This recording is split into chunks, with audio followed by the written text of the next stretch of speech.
You know that moment when you feel something and it shows before you've had time to contain it? It can be small, a certain tone in someone's voice, a scene in a movie that lingers a second too long, a conversation that shifts slightly in a way most people wouldn't even notice. And suddenly there's a tightness in your throat. Your eyes start to blur. You try to steady yourself, maybe look away, maybe take a breath and hope it passes quickly enough that no one else sees. But sometimes it doesn't. And afterward, there's that quiet awareness, not just of what you felt, but of how visible it was, like something private became public without your permission. For people on the outside, it's easy to reduce this to something simple. They might call it being overly emotional or too sensitive, or assume that your reactions are exaggerated compared to the situation. But that interpretation misses something important, because this isn't randomness, it's a pattern. And for a lot of people, it's a pattern that has depth behind it, even if it looks immediate on the surface. When people talk about crying easily, they often treat it like a lack of control, like something that needs to be managed or reduced. But there's more going on here than people realize.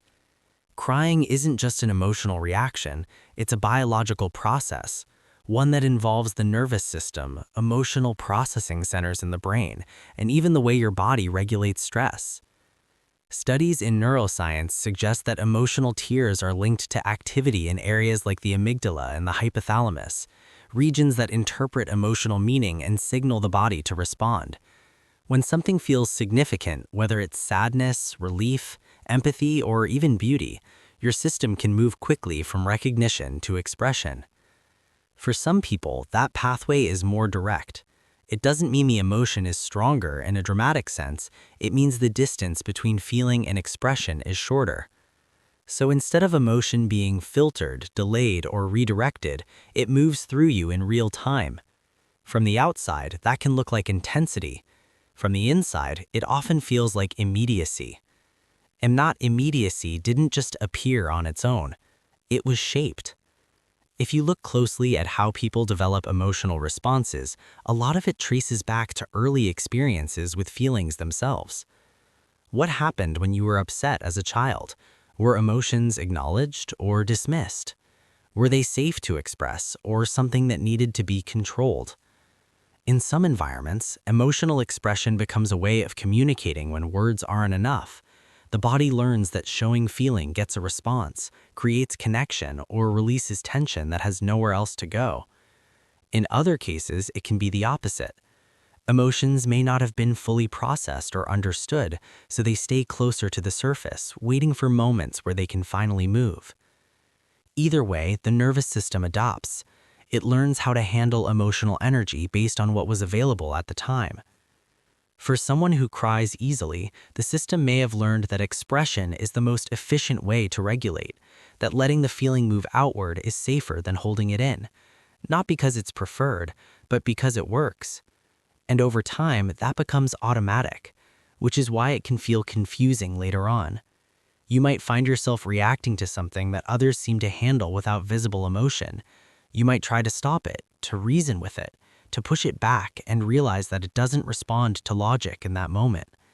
Because it's not just cognitive, it's physiological. Your body is completing a process it has learned to complete. That doesn't make it better or worse than someone who processes emotion differently. Some people internalize. They feel just as deeply, but it stays contained, moving through thoughts rather than expression. Others disconnect entirely in the moment, only recognizing what they felt much later. There's no single correct way for a human system to respond to emotion. There are just different patterns, and each one comes from somewhere. What's often overlooked, though, is that crying easily isn't only about sadness. It can show up in moments of relief, connection, empathy, even quiet appreciation. The same system that allows emotion to move quickly in difficult moments also allows it to move in meaningful ones, which creates a kind of paradox. The thing that makes certain situations harder is the same thing that makes other experiences feel more vivid. You might feel overwhelmed more easily, but you might also feel moved in ways that others don't. You might struggle to hide what you're feeling, but you're rarely disconnected from it. There's a kind of honesty in that, even if it doesn't always feel comfortable. And there can also be a quiet cost, because when your emotions are more visible, they can be misread. People may assume fragility where there is actually depth. They may respond to the expression without understanding the regulation happening underneath it. And over time, that can lead to self-awareness that turns into self-consciousness, not about what you feel, but about how it appears. So you start anticipating it, trying to manage it before it happens, hoping to stay composed in situations where you've learned you might not. But the presence of that awareness doesn't mean the pattern is wrong. It just means you've noticed it. And noticing something doesn't mean it needs to be erased. It means it can be understood. Because when you look at it from a different angle, what's happening isn't a failure to control emotion.